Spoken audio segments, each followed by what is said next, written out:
Hey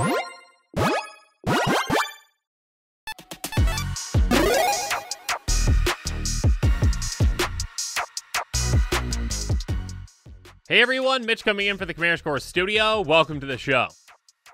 So, on today's episode, we've got an Omega level commander. Now, what exactly is an Omega level commander? Well, it's a commander that is an incredibly powerful commander that is a massive threat. And the Omega level commander for this deck tech is Mishra, claimed by Gix. Mishra is a 3/5 Phyrexian Human Artificer that costs 2 black-red and has: whenever you attack, each opponent loses X life and you gain X life for X is the number of attacking creatures. And if Mishra, claimed by Gix, and a creature named Phyrexian Dragon Engine are attacking and you both own and control them, exile them, then meld them into Mishra, lost to Phyrexia. It enters the battlefield tapped and attacking. Now, on my deck techs, every single card in the 99 of the deck is going to be less than $1, so unfortunately, that Phyrexian Dragon Engine is at this point nowhere near less than $1, so it cannot be included in the deck, and we cannot meld this commander. That being said, Mishra is still an incredibly powerful commander even without that meld, and when you heavily focus on that, you can take your opponents out in absolutely no time.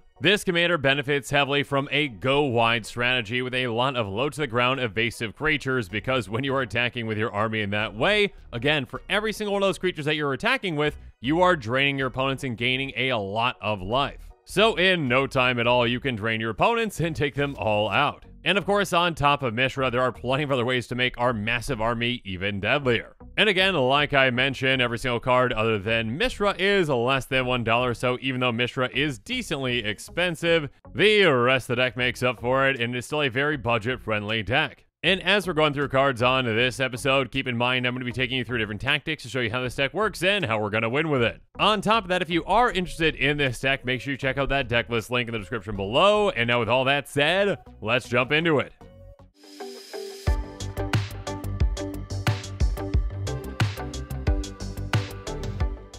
First up, there's Wayfarer's Bauble, which we can pay 2 to tap and sacrifice to get a basic land into play tapped. And then we've got some Mana Rocks that can upside as well, with Arcane Signet, which can tap for any of our colors, Fellwar Stone, which can do so most of the time, and Rakdos Signet, which we can pay 1 and 2 and tap for each of our colors. Moving on, there's Star Compass, which comes into play tapped and can usually tap for each of our colors, and then Fire Diamond and Charcoal Diamond also enter the battlefield tapped, and they can each tap for one of our colors. And then we've got Mind Stone and Liquid Metal Torque, each which enter the battlefield untapped, again tap for colorless. Mind Stone can also be sacrificed to draw a card, and Liquid Metal Torque can turn non-land permanents into artifacts. And then there's Everflowing Chalice, which is a very flexible mana rock. It has multi-kicker too, and it's going to come to play with that many charge counters on it, and we can tap it for a color for each of those charge counters. Next up, we also have some creatures that can help us out in a way, and each of these, of course, are very low-to-the-ground creatures that we can be aggressive with. Forsworn Paladin has Menace, and has pay 1 in a black, tap, pay 1 life, create a treasure token.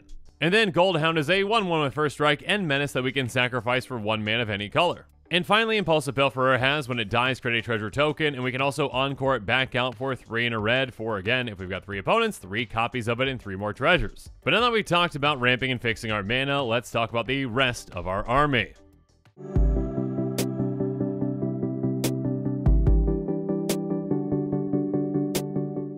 Because, of course, like I mentioned, we're going to be running a ton of low-to-the-ground evasive creatures, and one of the best ones out there has got to be Tormented Soul. It's a 1/1 for a single black mana that can't block and can't be blocked. Again, we are going to be very aggressive with this deck, so not being able to block, that's okay with us, and Changeling Outcast essentially does the exact same thing, but it's also every creature type. Next up, there's Battlefly Swarm, which is a 1/1 flyer that we can also give Death Touch until end of turn for just a single black mana. And though flying is not a perfect form of evasion, generally it can get through on at least one of our opponents, so yeah, this can be a great card in this deck, especially again since we have the threat of that Death Touch too. Next up, though, we've got even more flyers with Eye Twitch, Eye Collector, and Blight Keeper. Each of these are 1/1 flyers for a single black mana. They also have some extra things on them as well. Eye Twitch has, when it dies, Learn, so that's some great extra, card selection. Eye Collector has, whenever it deals combat to a player, each player mills 1, and then Blight Keeper has, pay 7 a black, tap and sacrifice it. Target opponent loses 4 life, and you gain 4 life. So, late game, this can be a great finishing blow for a player. And then we've got another flyer with Pilfering Imp, which has pay 1 a black, tap, sacrifice it. Target opponent reveals their hand. You may choose a non-land card from it. That player discards that card. And then Vampire Cutthroat does not have flying, but it does have Skulk and Lifelink, so this can gain us some life, but more importantly, it can't be blocked by creatures with greater power. And chances are at least one of our opponents won't have a 1-power creature in play. And chances are pretty likely that Prickly Bogart can also get through on one of our opponents. It's a 1/1 with Fear, so it can only be blocked by black and artifact creatures. Next up, we're also going to be running Goblin Mountaineer and Mountain Goat, each of which are 1/1s for a red mana, and they have Mountain Walk. So as long as one of our opponents controls a mountain, they're going to be able to get through on them. And finally, there's Typhoid Rats, which has Death Touch. And again, while Death Touch isn't necessarily a form of evasion, it's actually a great way to deter opponents from blocking this creature, and if they do, well, they're going to be losing one of their much more valuable creatures. But of course, we are not done with our tiny army just yet.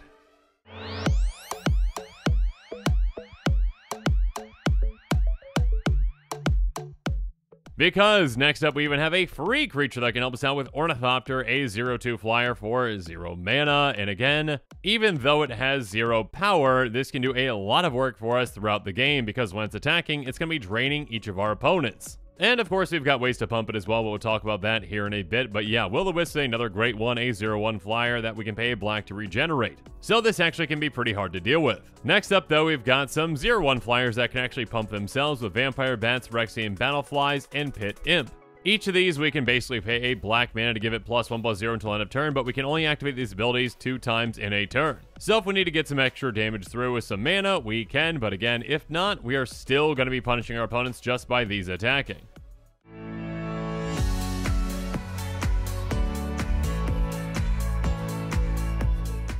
Moving on, though, we've also got some creatures that can help us out with card selection and card advantage, starting off with Insolent Neonate. It's a 1/1 with Menace for just a single red mana that we can discard a card and sacrifice it to draw a card. Speaking of which, there's the 2/1 Falkenrath Pit Fighter, which we can pay 1 in a red and discard a card to sacrifice a vampire to draw 2 cards. And it does say activate only if an opponent lost life this turn, but yeah, again, our commander can easily meet that requirement just by us attacking. And then Foulmire Knight is a 1/1 with Death Touch that does have an adventure side, so you draw a card and lose 1 life by casting that. Next up, there's Unlucky Witness, a 1/1 with no evasion, but if it dies, we exile the top 2 cards of our library until the end of our next end step. We can play one of those cards. So some great impulse draw there. And then we've got Unwilling Ingredient, which is a 1/1 with Menace, and it has pay 2 and a black, exile from your graveyard, you draw a card and lose 1 life. Or how about Sturge, which is a 1/1 flyer that can't block, but we can also pay 1 and a black, pay 1 life, and sacrifice it to draw a card. So when we need that card, we can get it quite easily. Or we can also benefit from any of our creatures dying with cards like Grim Haruspex and Midnight Reaper. Grim Haruspex is going to draw us a card whenever another non-token creature we control dies, and the Midnight Reaper counts every single non-token creature, including itself, but it's going to deal 1 damage to us, and we draw a card. And 1 damage for 1 card is of course well worth it, and again, with this commander we can gain an absurd amount of life. Next up, though, we've got some ways to replace our creatures with some card draw with Village Rites, Alder's Reap, and Costly Plunder. Each of these are going to have us sacrifice a creature, or with Costly Plunder we can sacrifice an artifact to draw 2 cards. And then Reckoner's Bargain's also going to have us sacrifice an artifact or a creature, and then we gain life equal to the permanent's mana value, and we draw 2 cards. Speaking of 2, there's Sign and Blow, which has target player draw 2 cards and lose 2 life, and Read the Bones, which has scry 2, draw 2, and lose 2. But now that we've talked about ways to dig deeper into our deck, what are some ways that we can throw a wrench into our opponent's plans?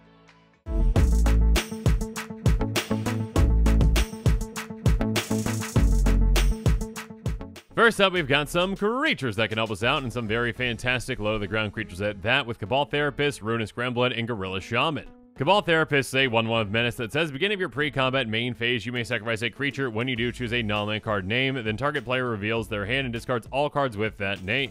And then we've got Ruinous Gremlin, which has pay 2 and a red, sacrifices, destroy target artifact. And speaking of destroying artifacts, well, there's Gorilla Shaman, which has pay XX and 1, destroy target non-creature artifact with mana value X. So this can be a great repeatable way to take out artifacts, especially our opponent's mana rocks, if we really want to. Up next, though, we've got some spells that can help us out as well, starting with a Braid, which can deal 3 damage to our creature or destroy target artifact. And then Feed the Swarm can destroy target creature or an enchantment opponent controls, and we lose life equal to that permanent's mana value. Whereas Rakdos Charm says choose 1, exile all cards from target player's graveyard, destroy target artifact, or each creature deals 1 damage to its controller. So each of these modes can be very helpful in certain situations. Next up, though, there's Bedevil, which can destroy target artifact, creature, or planeswalker, so this can get rid of a lot of pesky things.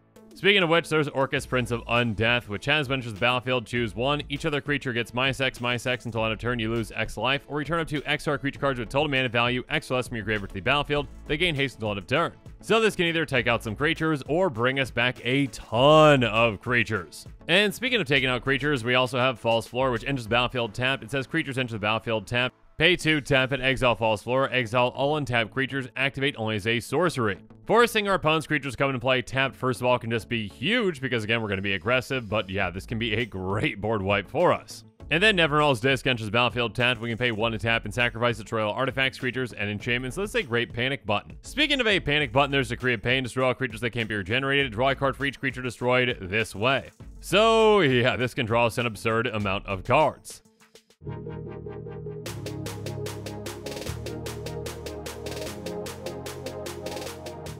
Next up, though, let's talk about some ways to make our army even deadlier. We're going to start things off with Goblin Bushwhacker. It's got Kicker for a red, and when it enters the battlefield, if it was kicked, creatures we control get +1/+0 and gain haste until end of turn.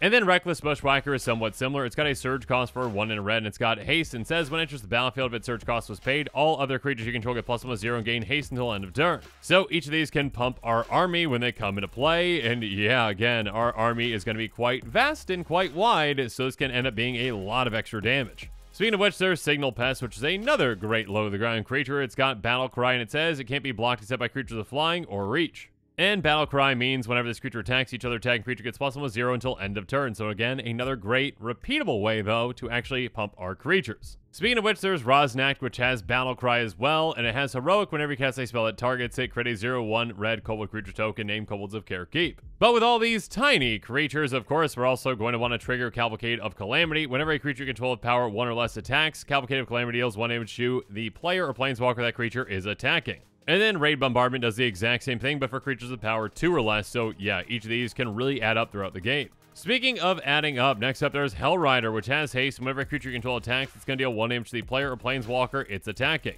And then with Warlock class, the level 3 can be incredible with this commander. At the beginning of your end step, each opponent loses life with the life they lost this turn. So basically double up on their pain. And another fantastic way to double up on our opponent's pain as well, to get back all the creatures that they've already dealt with something like Command the Dreadhorde. It says choose any number of target creature and or planeswalker cards in graveyards. Command the Dreadhorde deals damage to you equal to the total converted mana cost of those cards. Put them onto the battlefield under your control. Again, the vast majority of creatures in this deck are quite tiny, so yeah, we'll take a single damage for most of them and just get a massive army out of nowhere. And yeah, we also have ways to gain a lot of life thanks to our commanders, so yeah, this can be a fantastic finisher for us. But now that we've talked about every single non-land card in the deck, let's talk about the lands.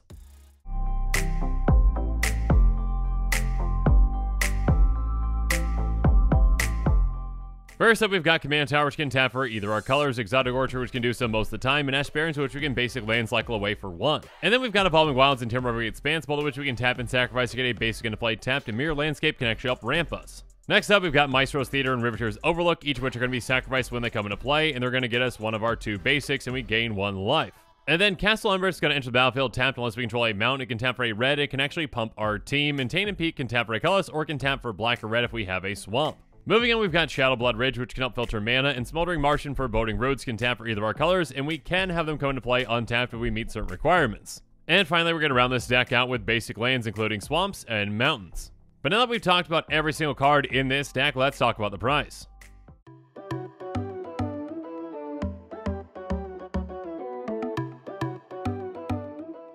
Like I mentioned at the start of this episode, every single card in this deck outside of the commander, which is around $11 at this point, is less than $1. So even though, again, our commander is pretty expensive, it's still just an estimated cost of $38 for the deck. And keep in mind that basic lands are actually counted in that estimated cost at 10 cents a piece, so if you already have those basics, there's some extra savings for you there. And speaking of potential extra savings, you might be able to save even more by buying this deck on TCG Player and utilizing heavily played and damage cards, which of course need a home too. Though also keep in mind this estimated cost does not include the cost of shipping, which might vary depending upon where you live.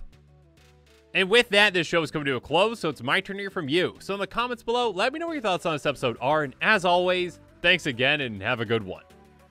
This show and episodes like this one are possible thanks to viewers like you. If you're looking for an easy way to help support this show, make sure that you like, share, and subscribe. Also, hit that bell notification icon so you don't miss any new episodes. You can also go check out our playmats and other merchandise at thecommandersquarters.com. We also have a ton of brand new t-shirt designs in stock, so make sure you check out those as well. Another easy way to support this show is with our TCG Player affiliate links. So whether you're buying a deck or individual cards, you can use this general link right here or one in the description. And the final way that you can support this show is by supporting us directly by becoming a patron. There are many benefits to being a patron, and I truly couldn't do this without all of their support.